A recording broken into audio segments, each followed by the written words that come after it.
보통 경치 좋은 곳에 있는 정자 하나를 떠올리잖아요. 저도 사실 그랬거든요. 그런데 오늘 자료들을 좀 읽어보고 생각이 완전히 바뀌었습니다. 이게 그냥 단순한 쉼터가 아니라 당대의 철학이랑 세계관이 집약된 정말 고도로 계산된 예술 공간이더라고요. 우선 가장 기본적인 것부터 좀 짚고 가고 싶은데요. 우리가 흔히 묶어서 말하는 누, 정. 이게 사실 누랑 정은 다른 거라고요. 네, 그게 그러니까 시작점부터가 완전히 다른 개념이었어요.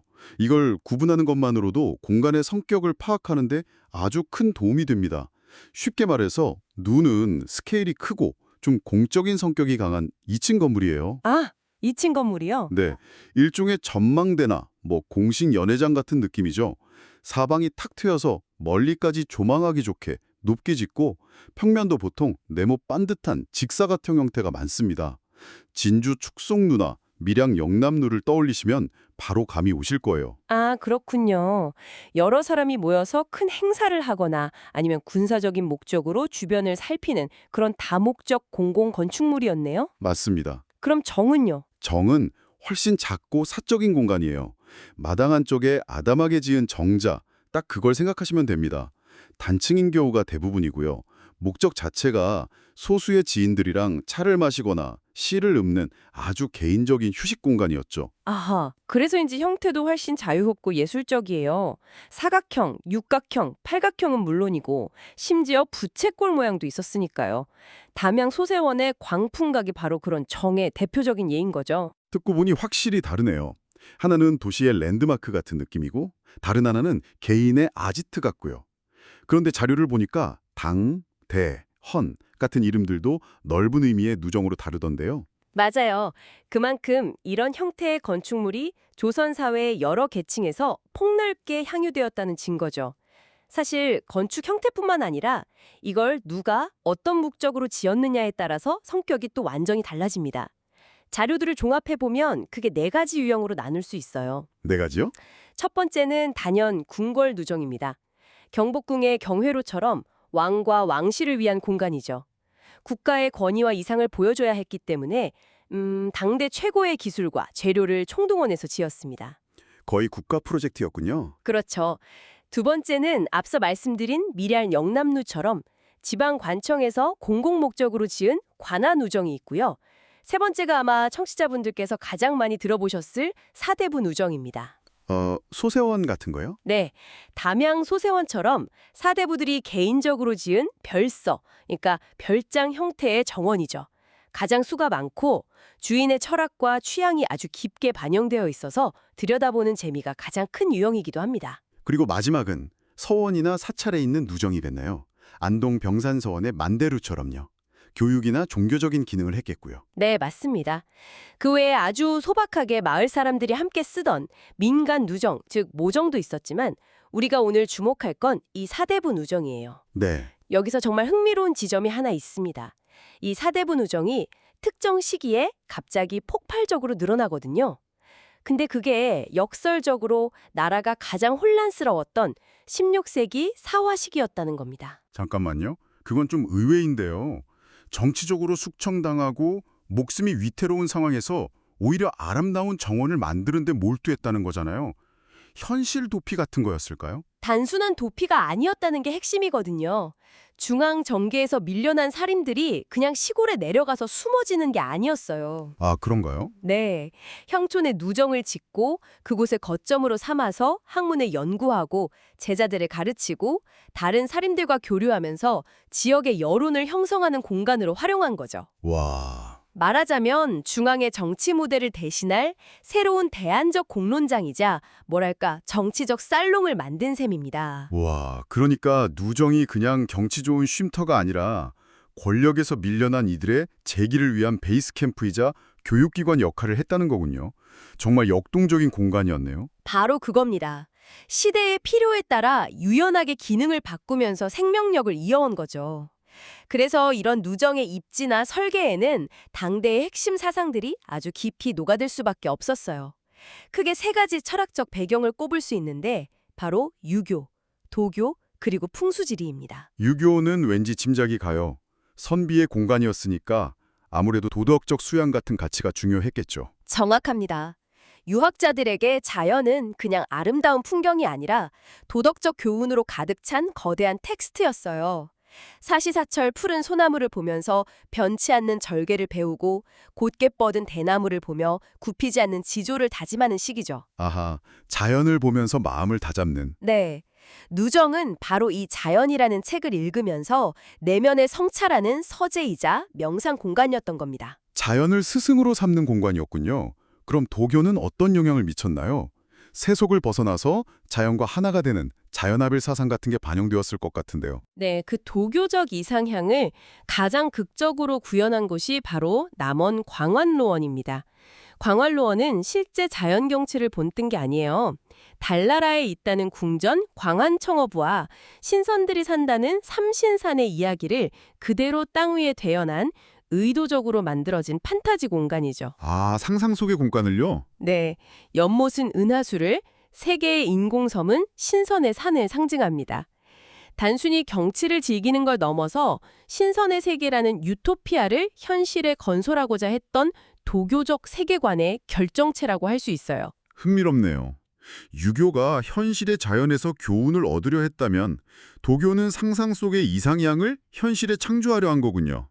그럼 마지막으로 풍수지리는 입지선정의 기본이었을 텐데 당연히 배산임수가 원칙이었겠죠. 물론입니다. 뒤에는 산이 있고 앞에는 물이 흐르는 곳을 최고로 쳤죠. 그런데 여기서 아주 재미있는 반전이 있습니다. 우리가 사는 집을 지을 땐 남향을 최고로 치는 등 풍수 원칙을 아주 엄격하게 따랐잖아요. 네, 그렇죠. 그런데 누정을 지을 땐 그 원칙보다 더 중요한 가치가 있었어요. 더 중요한 가치요? 그게 뭘까요? 바로 최고의 조망을 확보하는 것이었습니다. 누정은 사람이 잠자고 생활하는 거주 공간이 아니라 바깥 경치를 바라보는 게 본질이잖아요. 그렇죠. 뷰가 제일 중요하죠. 맞습니다. 그래서 정남향이 아니더라도 계절과 시간에 따라 가장 아름다운 경치를 감상할 수 있는 방향이라면 과감하게 틀어서 자리를 잡았다는 겁니다. 풍수의 원칙마저도 아름다움 앞에서는 한 수 접고 들어간 거죠. 와, 실용적인 원칙을 넘어서 미학적인 가치를 우선했다는 점이 정말 인상 깊습니다. 자, 그럼 이런 철학적 배경을 바탕으로 조선의 조경가들이 자연의 아름다움을 극대화하기 위해 어떤 구체적인 기술들을 사용했는지 본격적으로 파헤쳐보죠. 자료에 따르면 이 모든 기법의 바탕이 되는 근본 원리가 있다고요? 네, 딱 한 글자로 요약할 수 있습니다. 바로 즉 비움의 미학입니다. 누각이 비어있으면 능히 만 가지 경관을 끌어들일 수 있다는 옛 구절이 그 핵심을 정확히 짚어주고 있어요. 누각이 비어있으면 만 가지 경관을 끌어들인다. 네, 누정 건축의 특징을 보면 벽이 거의 없잖아요. 기둥과 마루, 지붕만으로 이루어져 있죠. 일부러 내부를 텅 비워서 외부의 자연 풍경은 물론이고 시시각각 변하는 햇빛, 바람, 빗소리, 새소리까지 모든 것을 적극적으로 받아들이는 하나의 그릇으로 만든 겁니다. 이 비움이라는 전제가 있었기에 다른 모든 경관 기법들이 작동할 수 있었어요. 비움으로써 모든 것을 담는다. 정말 멋진 철학이네요. 이 허의 원리를 바탕으로 자연을 적극적으로 끌어들이는 대표적인 기법이 바로 착경, 경치를 빌려온다는 기술이죠. 사실 착경이란 말은 많이 들어봤는데 그냥 창문 밖으로 보이는 풍경을 액자처럼 활용하는 것, 그 정도로만 생각했거든요. 많은 분들이 그렇게 생각하시는데 한국의 착경은 그보다 훨씬 깊고 다층적인 개념입니다. 단순히 시각적인 풍경을 프레임 안에 가두는 게 아니라 온몸의 모든 감각으로 자연을 체험하게 만드는 입체적인 연출 기법에 가까워요. 모든 감각으로요? 네, 담양 소세원을 예로 들면 이해가 쉽습니다. 멀리 보이는 무등산 자락이나 정원 바로 옆에 대나무 숲을 시야에 들어오게 하는 건 가장 기본적인 시각적 착경이죠. 잠깐만요. 그럼 경치라는 게 눈으로 보는 것만이 아니라는 뜻인가요? 소세원에 가면 끊임없이 들리는 계곡 물소리나 바람에 대나무 잎 스치는 소리도 있잖아요. 그런 소리까지도 빌려온다고 표현할 수 있는 건가요? 바로 그겁니다. 그게 바로 청각적 착경이에요. 거기에 더해서 봄이면 피어나는 매화 향기, 비 온 뒤의 흙냄새 같은 후각적 착경도 있고요. 심지어는 그 장소에 얽힌 역사적 사건이나 정철의 성산별곡 같은 시문에 담긴 정신적, 문화적 의미까지도 경관의 일부로 끌어들입니다. 이걸 관념적 착용이라고 하죠. 와, 한국의 착용은 정지된 풍경화 한 폭을 만드는 게 아니라 시간의 흐름과 함께 끊임없이 변화하는 살아있는 경험을 설계하는 것에 본질이 있습니다. 와, 이건 건축을 넘어서 거의 종합예술 혹은 요즘 말로 하면 공간 경험 디자인의 영역이네요. 그런데 이렇게 외부 경관을 잘 빌려오기 위해 역설적으로 담장으로 공간을 둘러싸는 기법을 썼다는 점이 정말 재미있습니다. 위오라고 하던데요. 네, 착용과 위오는 동전의 양면과도 같은 한 쌍의 기술입니다.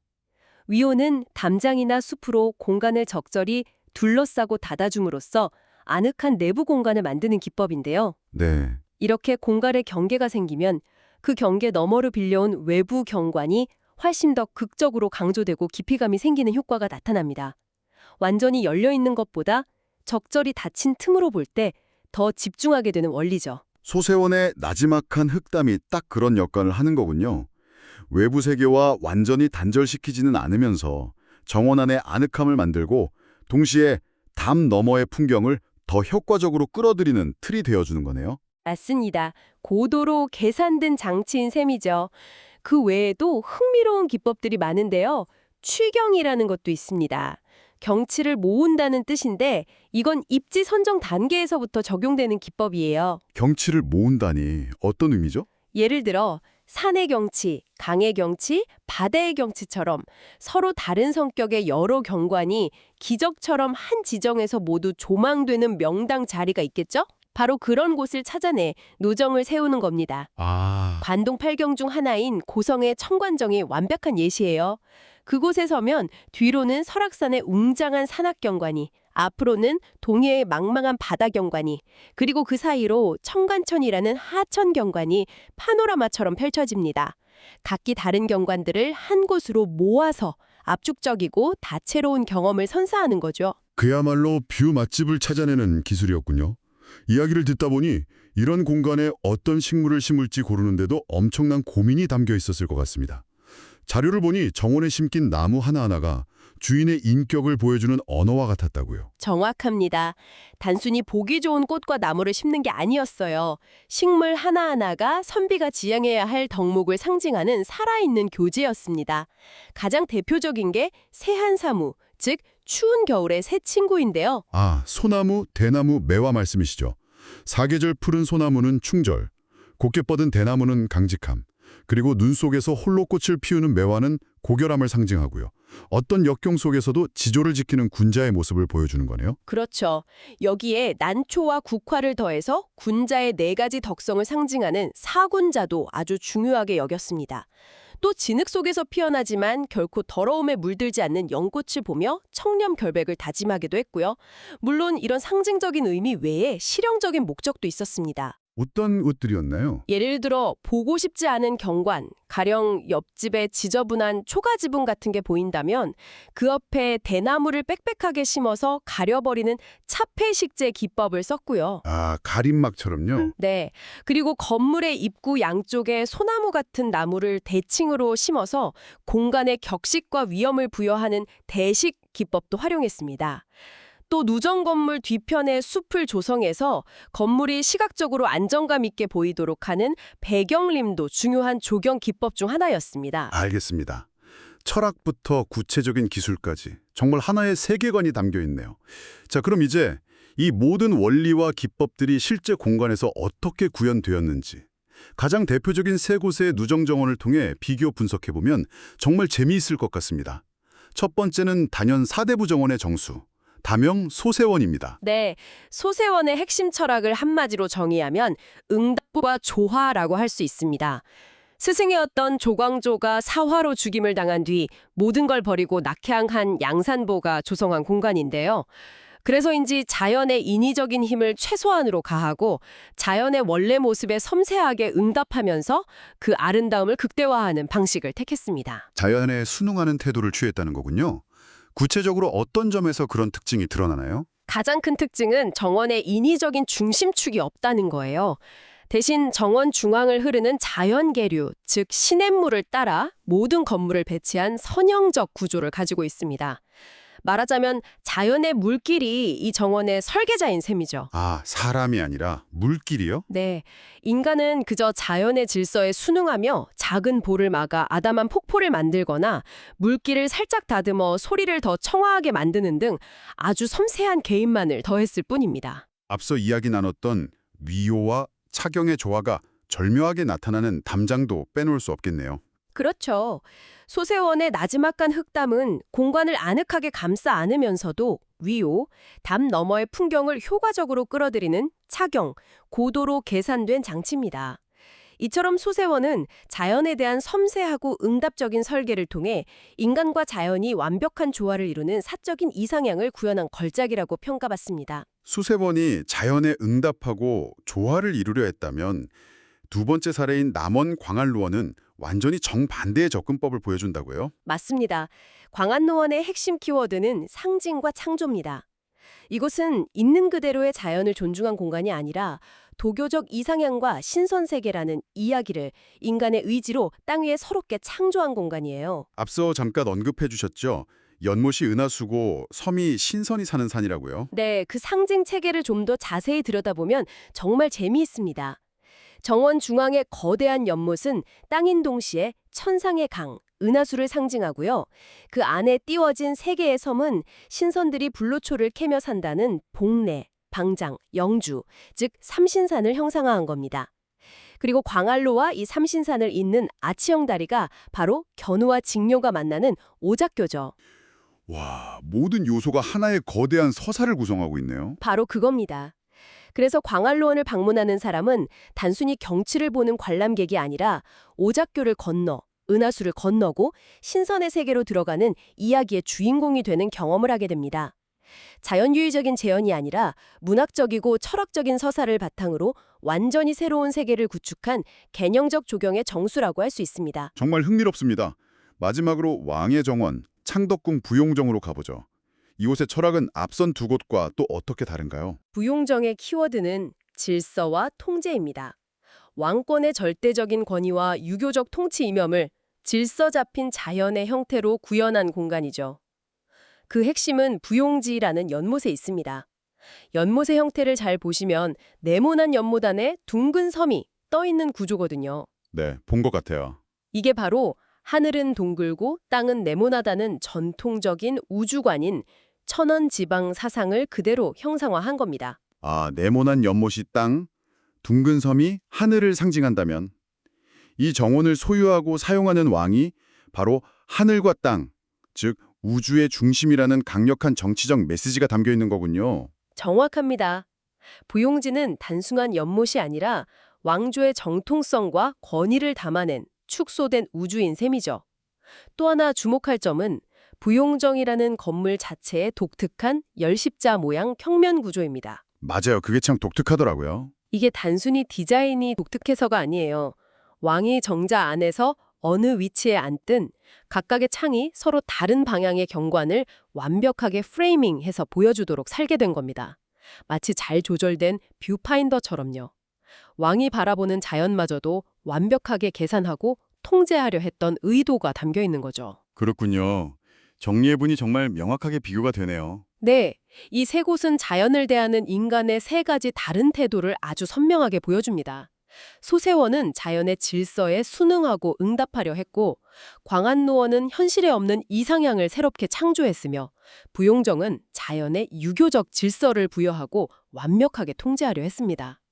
이 응답, 창조, 통제라는 세 가지 키워드를 이해하는 것이 조선시대 누정조경의 다층적인 성격을 파악하는 핵심적인 틀이라고 생각합니다. 오늘날 우리가 만드는 공원이나 정원을 생각해보면 흥미로운 질문이 떠오릅니다. 우리는 과연 이 세 가지 방식 중 어떤 태도로 자연을 대하고 있을까요? 최대한 자연 그대로를 살리려고 하는 생태공원은 소세원의 태도에 가까울 테고, 화려한 조명과 인공 구조물로 가득한 테마파크는 광안로원의 방식과 닮았을지도 모르겠습니다. 어쩌면 우리가 무심코 거니는 이 도시의 공간들이 실은 자연에 대한 우리 시대의 가치관을 보여주는 거울은 아닐지 한 번쯤 생각해 보시는 것도 재미있을 것 같습니다.